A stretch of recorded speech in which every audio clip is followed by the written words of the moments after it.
Ministra, a senhora hoje, como presidente do Supremo Tribunal Federal, num país em crise política, está no olho do furacão dessa crise. Para quem nasceu numa cidade pequena, Espinosa, lá no extremo norte do estado, antiga Lençóis do Rio Verde, a senhora pensou alguma vez na vida assumir ou ter que assumir esse protagonismo? Não, absolutamente. Nem gostaria que um juiz precisasse de ser protagonista em alguma situação que não fosse apenas na condução de processos submetidos a seu crivo.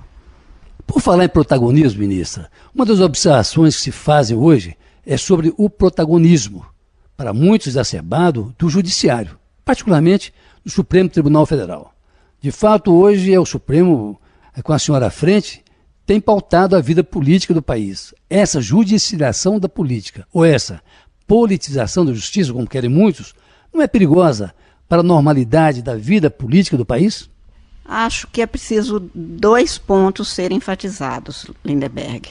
O primeiro é que o Poder Judiciário não age por si, a gente diz, não age de ofício, ou seja, o Poder Judiciário responde, ele age quando provocado. Então, se há uma atuação do Supremo Tribunal Federal ou do Poder Judiciário em geral, muito além daquilo que normalmente se tinha antes, que era muito mais acanhado, isto não pode e não é debitado no Judiciário, mas a este momento em que se aciona com muita frequência o Poder Judiciário. O que é certo é que volte realmente a que questões políticas sejam resolvidas no espaço político dos poderes políticos. A circunstância de se levarem questões, por exemplo, que não são ainda enfrentadas de uma forma direta pela lei, é que nós temos uma Constituição muito pormenorizada. E por isso as questões são levadas como questões constitucionais e não como questões políticas no sentido estrito do termo. Ministra Carmen Lúcia, uma das questões mais comentadas e discutidas da pauta política hoje é a questão do julgamento do pedido de habeas corpus preventivo do ex-presidente Lula. Por que o Supremo não examina esse pedido, ainda que para dizer não? O Supremo examinará assim que o relator, o ministro Edson Fachin, levar em mesa ou na turma, como seria originariamente a competência, ou afetando ao plenário. Quando o relator leva um habeas corpus que tem preferência constitucional, é uma ação nobre, porque lida com a liberdade, todo e qualquer cidadão, desde uma liderança tão significativa, tão expressiva, tão importante, como o ex-presidente, como qualquer cidadão, tem o direito de ser julgado e será julgado. Da minha parte, chegando ao plenário e levando o ministro Fachin a que seja apregoado, será apregoado não apenas imediatamente, mas com o respeito que esta ação impõe a todo cidadão, a qualquer cidadão, mais ainda quando se tem um caso como este de tamanha envergadura. Bom, que no caso desse habeas corpus do ex-presidente Lula, a questão que me parece é que está na mão do ministro Fachin. Portanto, caberia a ele tomar uma iniciativa. Ou algum outro ministro poderia tomar uma iniciativa? Não, o relator é o responsável por levar os processos e dizer a importância do processo. Neste caso de habeas corpus, em qualquer caso de habeas corpus, não depende de pauta. O regimento do Supremo é taxativo. Independe de pauta os habeas corpus. Portanto, o ministro relator leva e o presidente apregoa. Ministro, então essa história de que a senhora que pauta com relação a esse caso não se aplica? A habeas corpus não, pela nobreza da ação, como eu disse. Ela está lidando com a liberdade das pessoas. Isso tem preferência e precisa de ser julgado. Ministra, a senhora poderia explicar uma expressão que a senhora usou recentemente e que deu muita celeuma, criou muita celeuma? A senhora é quem faz a pauta do Supremo. Por que a senhora diz que voltar com esse assunto do ex-presidente Lula seria pequenar o Supremo? O Supremo acha, de fato, que discutir essa questão, em cuja essência estaria, quem sabe, o que está escrito na Constituição, que seria o princípio da presunção da inocência, ou uma coisa não tem nada a ver com a outra? O que eu disse é que, no contexto em que me foi perguntado, era a questão da segunda instância e a possibilidade de execução de decisões penais, desde que proferida pelo juiz singular ou por um tribunal específico, e uma segunda vez. Quer dizer, 2 vezes a pessoa foi julgada e em 2 instâncias diferentes houve uma condenação que teria que começar a ser executada, ainda que houvesse outros recursos. Essa que era a questão posta. E eu disse, se o Supremo voltasse a questões que ele já decidiu, e no caso em 2009 houve uma decisão, 7 anos depois, em 2016, houve outra decisão que mudou a jurisprudência, mudar de novo, ou levar essa discussão de novo por um caso específico, seria realmente quebrar um princípio constitucional, que é o da impessoalidade.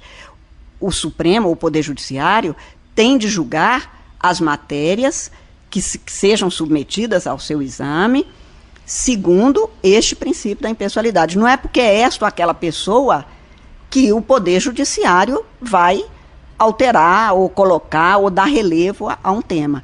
O princípio constitucional é o da impessoalidade, e para que se garanta ao juiz o princípio da imparcialidade. Ele não toma partido, ele aplica a lei ao caso concreto, seja quem for o interessado.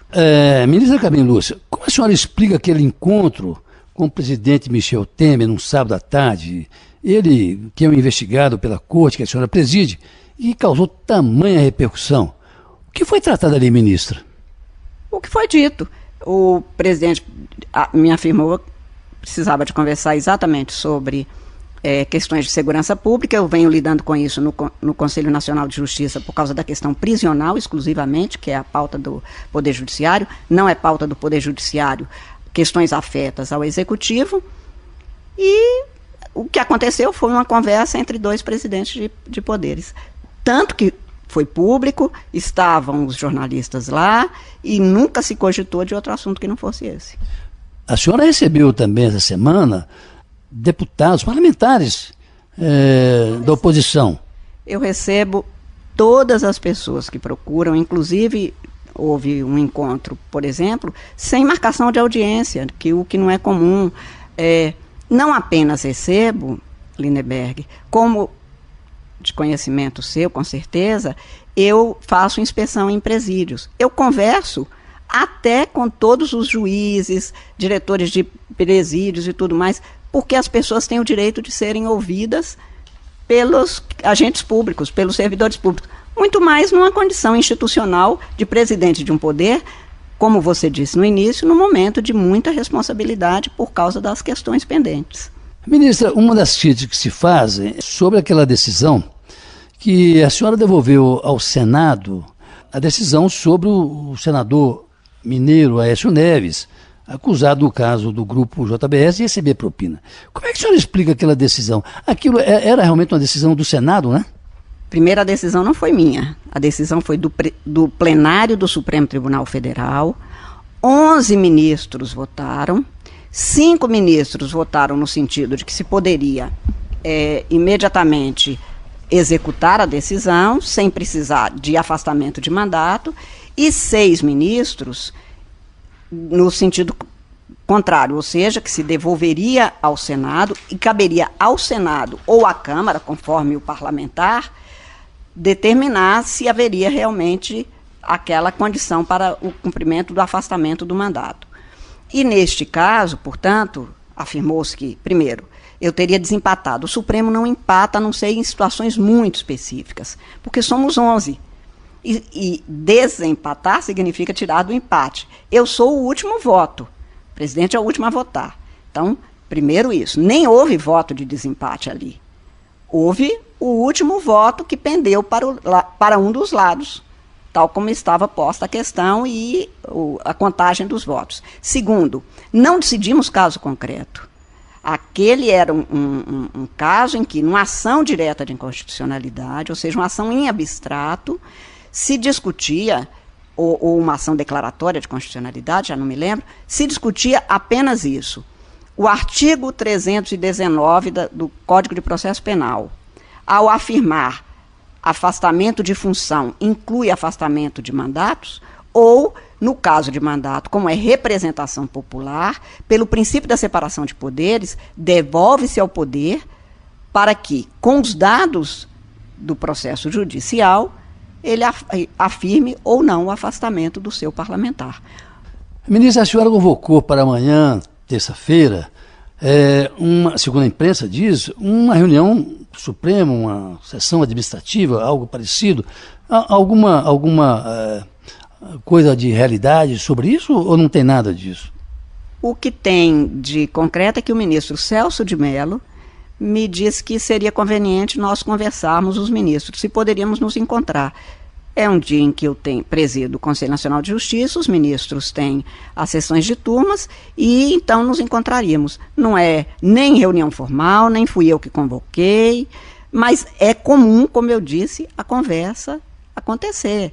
Se eu recebo pessoas de fora, seria algo absolutamente absurdo que nós não conversássemos. Então não tem nada de uma convocação que eu não fiz, muito menos algo de extraordinário nisso. Ministra, a senhora termina o seu mandato na presidência do Supremo em setembro agora. A senhora, a partir daí, a senhora volta para a bancada e continua... Assume-se o gabinete para os processos normais. Ou seja, a senhora continua no Supremo lá, despachando os seus processos, dando as suas decisões e tudo mais. Ministra, a senhora anda recebendo algum tipo de pressão? A senhora identifica a origem dessa pressão sobre algum caso específico? Por exemplo, sobre o caso do presidente Lula. Não, que há que nós estamos vivendo um período em que as emoções são muito fortes, virulentas às vezes, as pessoas muito apaixonadas e, portanto, elas canalizam o que poderia ser considerado mesmo pressões que vêm em todos os sentidos, não é só em um. Portanto, eu acho que isso faz parte, como eu tenho dito, a posição do juiz ou do Supremo Tribunal Federal, de um órgão colegiado ou de um juiz singular, considerando que o processo tem interesses conflitantes, fica sujeito a esse tipo de condição, mas nada que afete a estabilidade nem a serenidade que é preciso manter para decidir segundo a Constituição e se buscar o mais possível uma justiça concreta para que as partes saiam sabendo exatamente por que da decisão. A propósito, ministra, fala-se muito numa certa divisão do Supremo. O Supremo teria um lado que vota assim, o outro lado que vota assado. Como é que você vê isso? Com a maior naturalidade. Primeiro, é colegiado exatamente para que não prevaleça uma única posição. Senão seria uma decisão monocrática, bastaria um juiz. Então, ter decisões conflitantes, no sentido de não haver unanimidade, é normal, não é só do Brasil. O Brasil, como o mundo hoje, vive com muitas divisões. E as instituições e os órgãos refletem muito as compreensões diferentes de mundo. Isso, claro, acaba se refletindo também nos tribunais, nos órgãos judiciários do mundo inteiro. Agora, também não é novo, Lindenberg. Claro que quanto mais houver um consenso, por uma maioria mais significativa, estudar uma serenidade muito maior até para as pessoas, para os cidadãos. Mas isso faz parte. O mundo que nós vivemos é um mundo de muitas divisões. Pessoas que têm visões de mundo completamente diferentes e que vivem em condições muito diferentes. A desigualdade no Brasil é muito grande. Logo, isso se reflete na forma de ver a vida. E o Supremo é um colegiado de 11 pessoas que precisam de ter todos esses olhares para analisar e aplicar uma única Constituição, porque nós somos um povo, nós somos uma nação. E isso não é uma tarefa simples nem fácil. Ministro, um tema do momento que está agitando muito o país é essa questão do assassinato da vereadora no Rio de Janeiro, a vereadora do PSOL. Como é que o senhor vê isso nesse clima político que nós estamos vivendo no país hoje? Primeiro, eu acho que toda forma de violência é uma negação do marco civilizatório que nós temos. Então, uma violência tal como apresentada no caso, atinge todo mundo, porque significa que nós não damos conta de resolver as contrariedades, as contestações de forma civilizada mesmo. Mais do que isso, eu diria de forma humana. Então choca muito todo mundo. E é preciso que a gente saiba qual é o caminho que nós temos que percorrer ainda para que esse tipo de situação não aconteça, não se repita e que seja repelido veementemente o ato de violência. Ministra Carmen Lúcia, a senhora por acaso tem recebido alguma ameaça? Olha, há sempre num clima como esse pessoas que se manifestam, digamos, de maneira mais veemente. E o que acontece quando chegam manifestações dessa natureza, expressões mais contundentes, que poderia parecer qualquer tipo de ameaça, a gente normalmente conduz à Secretaria de Segurança para que ela avalie se há algo concreto a ser feito ou não.